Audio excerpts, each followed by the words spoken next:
Everyone, कैसे हो आप लोग।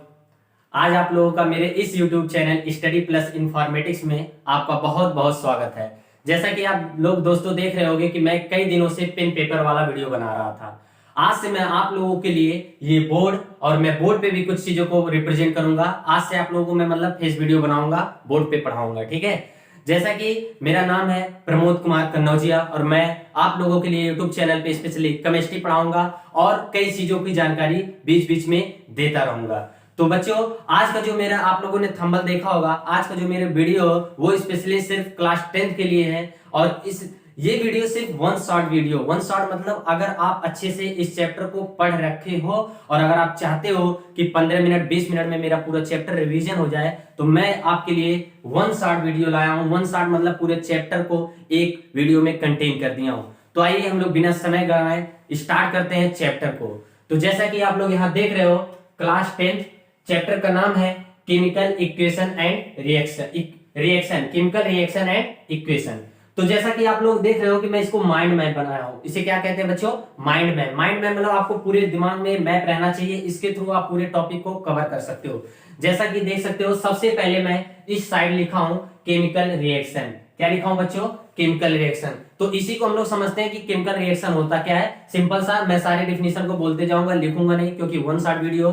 तो केमिकल रिएक्शन क्या है? The process in which there is a formation of new substance with new property. मतलब ऐसा रिएक्शन जिसमें कुछ नया प्रोडक्ट का फॉर्म हो रहा है और उसकी प्रॉपर्टी क्या हो रही हो, इनिशियल पोजीशन से फाइनल पोजीशन पे कुछ नहीं हो रही हो, उसे हम लोग क्या कहते हैं? केमिकल रिएक्शन कहते हैं। जैसे कि अगर आप लोग मैग्नीशियम को ऑक्सीजन के प्रेजेंस में रिएक्शन कराते हो तो मैग्नीशियम ऑक्साइड बन जाता है, यानी मैग्नीशियम अलग था और मैग्नीशियम ऑक्साइड एक कंपाउंड है जो कि उसकी प्रॉपर्टी क्या है, पूरी इनिशियल कंडीशन से अलग है। तो इसको हम क्या कहेंगे? यह एक प्रकार का क्या है? केमिकल रिएक्शन है। ठीक, आइए हम लोग टाइप ऑफ केमिकल रिएक्शन पे चलते हैं। सबसे पहला आपका है कॉम्बिनेशन रिएक्शन, दूसरा क्या है? डीकंपोजिशन रिएक्शन, तीसरा क्या है? डिस्प्लेसमेंट रिएक्शन और चौथा क्या है? डबल डिस्प्लेसमेंट रिएक्शन और लास्ट इज व्हाट? फिफ्थ वाला क्या है? Redox reaction. आपके एनसीईआरटी लेवल से मैं पूरा चला हूं, पूरा आपके एनसीईआरटी में दिया हुआ। आइए सबसे पहले हम लोग समझते हैं व्हाट इज कॉम्बिनेशन रिएक्शन। नाम से ही पता चला कंबाइन करके, मतलब ऐसा reaction, those reaction in which two or more substance combine to only form single product. क्या बच्चों? ऐसे रिएक्शन जिसमें दो रिएक्टेंट होंगे और कंबाइन करके एक ही प्रोडक्ट का फॉर्मेशन करेंगे, उसे हम क्या कहेंगे? कॉम्बिनेशन रिएक्शन कहेंगे। अगर हम लोग रियल एग्जांपल दें, फॉर एग्जांपल सबसे अच्छा H2 प्लस O2 तो क्या बनाता है? H2O बनाता है। यह एक प्रकार का किसका एग्जांपल है बच्चों? कॉम्बिनेशन रिएक्शन का। ठीक, आगे चलते हैं व्हाट इज डीकंपोजिशन रिएक्शन। इसको भी देखो कितनी अच्छी तरीके से डीकंपोज होगा, मतलब the reaction in which only single reactant split into more than two product. क्या बोला बच्चों? ओनली सिंगल रिएक्टेंट ब्रेक होकर के टू आर मोर प्रोडक्ट में टूट जाएगा, उसे हम क्या कहेंगे? डीकंपोजिशन रिएक्शन कहेंगे। फॉर एग्जांपल बहुत ही अच्छा, अगर मैं यहां छोटा सा लिखूं इसके लिए, तो क्या है बच्चों? अगर आप कैल्शियम कार्बोनेट को हीट करते हो तो क्या बनेगा? कैल्शियम ऑक्साइड और प्लस CO2 गैस बनेगा। तो डीकंपोजिशन रिएक्शन भी आपको समझ में आ गया होगा। अब आते हैं डिस्प्लेसमेंट रिएक्शन। डिस्प्लेसमेंट मतलब डिस्प्लेस कर देगा, नाम से कितना अच्छा पता चल रहा है। सारी रिएक्शन देखो उनके नेम से पता चलते हैं। डिस्प्लेसमेंट मतलब the reaction in which highly reactive element displace to a low reactive element from its compound. मतलब ऐसा रिएक्शन जिसमें एक हाईली रिएक्टिव एलिमेंट, मतलब ऐसा रिएक्शन जिसमें हाईली रिएक्टिव एलिमेंट्स अब किसी कंपाउंड के उसके लो रिएक्टिव एलिमेंट्स को डिस्प्लेस कर दे। फॉर एग्जांपल मैं यहां लिख रहा हूं आपको शॉर्टकट में, जैसे अगर आप जिंक का रिएक्शन सल्फ्यूरिक एसिड से कराते हो H2SO4 से, तो ये क्या बन जाएगा? जिंक सल्फेट और प्लस क्या? H2 गैस निकल जाएगा बच्चों। तो ये किसका एग्जांपल रहा? डिस्प्लेसमेंट रिएक्शन का।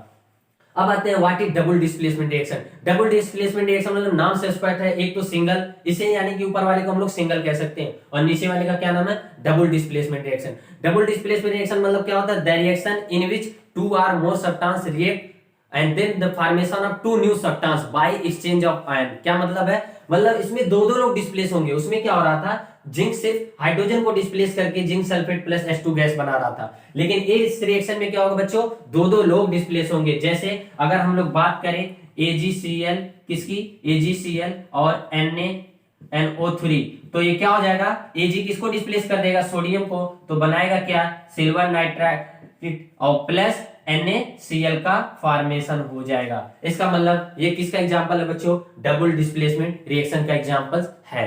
अब आते हैं रेडॉक्स। बच्चों रेडॉक्स बहुत ही सिंपल सा है, ये आपको फर्स्ट ईयर में एक चैप्टर के रूप में मिलेगा। तो आपको मैं यहाँ जितना कंटेंट दे पाया हूँ as per your NCERT level, जो आपको काफी मदद करेगा। What is redox reaction? बच्चों रेडॉक्स दो वर्ड से मिलकर बना हुआ है, एक रेड और दूसरा ऑक्स। रेड मतलब क्या होता है? रिडक्शन। ऑक्स मतलब क्या होता है? ऑक्सीडेशन। इसका मतलब अगर मैं सिंपल सा डिफिनेशन बनाऊं, the reaction in which reduction as well as oxidation taken place is called as what? Redox reaction. क्या कहलाएगा बच्चों? रेडॉक्स रिएक्शन मतलब ऐसा रिएक्शन जिसमें reduction as well as oxidation दोनों हो रहा, उस रिएक्शन को हम क्या नाम देंगे? Redox reaction. आइए हम लोग समझते हैं ऑक्सीडेशन क्या होता है। तो मैंने बहुत शॉर्टकट में यहाँ पे सारी चीज शॉर्टकट लिख रखा है। अगर आपको पूरा फुल थ्योरी चाहिए अलग अलग टॉपिक पे अच्छे से, तो आप कमेंट बॉक्स में लिखिएगा, मैं आपको अच्छे से और समझा दूंगा। लेकिन ये सिर्फ वन शॉर्ट वीडियो, इसलिए मैं सारी चीजें यहाँ पे शॉर्टकट लिख रखा हूँ। ऑक्सीडेशन क्या होता है बच्चों? The reaction in which addition of oxygen, यहाँ प्लस का मतलब होता है एडिशन और माइनस का मतलब यहाँ पे है रिमूवल, यानी the reaction in which addition of oxygen and removal of hydrogen is called as what? Oxidation reaction. अगर दूसरी डेफिनेशन की बात करें, the reaction in which addition of most electronegativity element, यहाँ मैंने शॉर्टकट लिखा रखा है मोस्ट इलेक्ट्रोनेगेटिविटी एलिमेंट। और मोस्ट इलेक्ट्रोनेगेटिविटी एलिमेंट्स हमारे पीरियोडिक टेबल में कैसे याद रखते हैं? फॉन इज डाउन, एक ट्रिक है, यानी फ्लोरीन सबसे ज्यादा, फिर उसके बाद ऑक्सीजन, फिर उसके बाद नाइट्रोजन। ठीक। और अगर हम लोग दूसरे डेफिनेशन पे चले, the reaction in which increase in oxidation number and lose in electron is called as what? Oxidation. अब आइए रिडक्शन समझते हैं, उसी का जस्ट उल्टा। The reaction in which removal of oxygen and addition of hydrogen and removal of most electronegativity elements and decrease in oxidation number and gain of electron is known as what? Reduction. ठीक। तो बच्चों हम लोग इस तरीके से chemical reaction को cover कर लिए। अब हम लोग दूसरी तरफ आते हैं, ये आपका एक दूसरा क्या टॉपिक है? Chemical equation. तो केमिकल इक्वेशन होता क्या है बच्चों? मैं आपको बहुत ही सिंपल वे में बता दे रहा हूं। किसी भी रिएक्शन को उसको सिंबल और फार्मूला का यूज करके रिप्रेजेंट कर देना ही केमिकल इक्वेशन कहलाता है। जैसे बच्चों अगर मैं बहुत सिंपल सी बात करूं, हम लोग मैग्नीशियम को क्या लिखते हैं? Mg लिखते हैं। ऑक्सीजन को क्या लिखते हैं? O2 लिखते हैं। और फॉर्मेशन किसका होता है? MgO का। क्या होता है बच्चों? MgO का। ये एक प्रकार का केमिकल इक्वेशन है बच्चों। इसे केमिकल रिएक्शन भी कहोगे, लेकिन पहले समझो कि केमिकल इक्वेशन होता क्या है। मतलब अगर हम इसका डिफिनीशन देना चाहें बहुत शॉर्ट वे में, तो सिंपल सा कहेंगे इट इज द टेक्निक या फिर it is the method through which we can represent any chemical reaction by the help of symbol and formula। मतलब किसी भी केमिकल रिएक्शन को उसको रिप्रेजेंट कर देना किसके हेल्प से बच्चों? सिंबल और उसके फार्मूले का यूज करके रिप्रेजेंट करने है, क्या कहलाता है? Chemical equation. मतलब सिंपल सा डेफिनेशन बोलना चाहे जल्दी में तो क्या होगा? It is the technique in which या it is the method in which to represent of any chemical reaction by the help of या with the help of किसका? सिंबल है फार्मूले का, is known as what? Chemical equation. बच्चों ये दो तरीके का होता है। पहला आपका क्या है? Balance chemical equation. दूसरा क्या है? Unbalance chemical equation. तो बैलेंस मतलब ही क्या होता है? दोनों साइड क्या है? इक्वल है। बैलेंस का मतलब ही क्या होता है? जैसे सब कहते हैं ना भाई बैलेंस है। बैलेंस है मतलब इधर भी जितना वेट है और इधर भी उतना वेट है, उसको हम क्या कहते हैं? बैलेंस। तो सिंपल सा those chemical equation in which different type of atoms must be equal to both side. क्या बोला मैं बच्चों? those equation in which different type of atoms must be equal to both side, मतलब reactant side as well as product side। For example बात करें बच्चों, यहाँ पे मैग्नीशियम कितना है? 1 है। इधर पे कितना है? 1 है। बैलेंस है, कोई दिक्कत नहीं। अगर ऑक्सीजन की बात करें तो O2 और यहाँ पे बात करें तो 1, यहाँ पे 2 ऑक्सीजन, यहाँ पे 1। इसका मतलब बैलेंस करने के लिए क्या करेंगे? 2 इधर लगा देंगे। लेकिन एक चीज हमने देखा लास्ट में, मैग्नीशियम के बढ़ गए कितने? इधर 2, इधर कितने? 1। अगर इधर भी इक्वल करना रहेगा क्या होगा बच्चों? 2 लगा देंगे। मतलब यह एक प्रकार का आपका बैलेंस केमिकल इक्वेशन है। हाँ बच्चों, अगर जिसको ये नहीं समझ में आ रहा है कि कैसे ये हो गया, तो बच्चों आप कमेंट बॉक्स में जरूर लिखिएगा कि सर हमें प्लीज पहले बैलेंसिंग करना सिखा दीजिए। तो मेरे पास बहुत ही इजी तरीके हैं, बहुत ही इजी मेथड है, मैं आपको उसको अलग वीडियो में बता दूंगा। क्योंकि वन शॉट है इसलिए मैंने यहाँ पे सारी चीजें शॉर्टकट लेके चल रहा हूँ। ठीक, तो आपको समझ में आया बैलेंस। अनबैलेंस मतलब क्या? सिंपल सा बैलेंस ना हो, मतलब रिएक्टेंट साइड पे अलग कुछ हो, कैलकुलेशन इधर कुछ क्या हो? अलग हो। तो सिंपल सा इसका भी बोल सकते हो, the reaction in which different type of atom is not equal to both side. Simple सा। फॉर एग्जांपल आप यहाँ से 2 हटा दो, यहाँ से 2 हटा दो तो अनबैलेंस है। यहाँ पे 1 मैग्नीशियम, यहाँ पे 1, लेकिन ऑक्सीजन 2 है, इधर 1 है, इसका मतलब अनबैलेंस है। अब बच्चों छोटी छोटी रिएक्शन पे आते हैं जो आपके बुक में दिए हुए हैं और पूछे भी जाते हैं। जैसे व्हाट इज एक्सोथर्मिक रिएक्शन। एक्सो मतलब ये होता है बच्चों बाहर निकलना है, किसका निकलना, हीट का।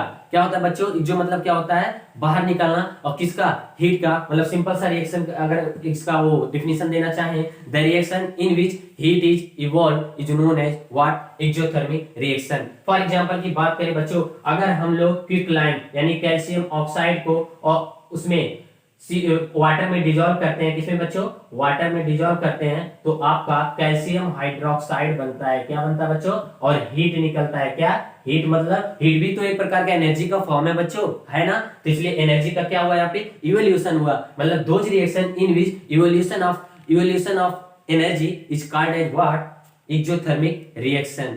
सिंपल सा, कोई डाउट नहीं। अब इस सिंपल सा एंडोथर्मिक की बात कर लेते हैं, लगे एंडो मतलब क्या होता है, अंदर देना, अंदर मतलब हम प्रोवाइड करें हीट को, मतलब the reaction in which heat is required is known as what, endothermic reaction. एक एग्जांपल इसकी भी बात कर लेते हैं, CaCO3 को अगर हम लोग हीट करेंगे तो एक calcium oxide plus CO2 gas में ब्रेक हो जाता है। और ये बच्चों यहाँ हीट का साइन है, मतलब हमको हीट प्रोवाइड करना पड़ रहा है, तो ऐसे रिएक्शन को क्या कहते हैं, एंडोथर्मिक रिएक्शन कहते हैं। एग्जांपल्स भी हमने वन देख लिए, क्योंकि ये शॉर्ट है इसलिए मैंने सारी चीजें इसको शॉर्ट में कवर करने की कोशिश कर रहा हूं। अगर आपको और चाहिए अच्छे से एक्सप्लेन करके तो आप चैट बॉक्स में या फिर कमेंट बॉक्स में आप जरूर दीजिए। मैं एक एक टॉपिक पे आपको बहुत ही अच्छी तरीके से 5 मिनट की वीडियो बनाऊंगा, लेकिन एक एक टॉपिक को आपको अच्छी तरीके से कवर करूंगा। तो बच्चों इस तरीके से हम लोग कवर किए। दो टर्म और बचता है, एक रेंसिडिटी एंड कोरोजन। रेंसिडिटी का मतलब क्या है बच्चों, सिंपल सा आप समझो, रेंसिडिटी का मतलब ये होता है स्पॉइलेज ऑफ फूड, फूड का सड़ जाना, खराब हो जाना, ये रेंसिडिटी कहलाता है। मतलब सिंपल सा बोलेंगे, it is the process in which oxidation of fat and oils, मतलब फैट और ऑयल्स का ऑक्सीडेशन हो जाना, due to which unpleasant smell and unpleasant taste. मतलब ऑक्सीडेशन होने के बाद उस फूड का अनप्लीजेंट स्मेल आए, मतलब अच्छा ना रहे, और खाने में स्वाद, टेस्ट अनप्लीजेंट टेस्ट मतलब उसका स्वाद भी खराब हो जाए, उसको हम क्या कहते हैं बच्चों, रेंसिडिटी कहते हैं। बहुत अच्छा एग्जांपल्स है कोरोजन, मतलब एग्जांपल सॉरी गलत दे दिया।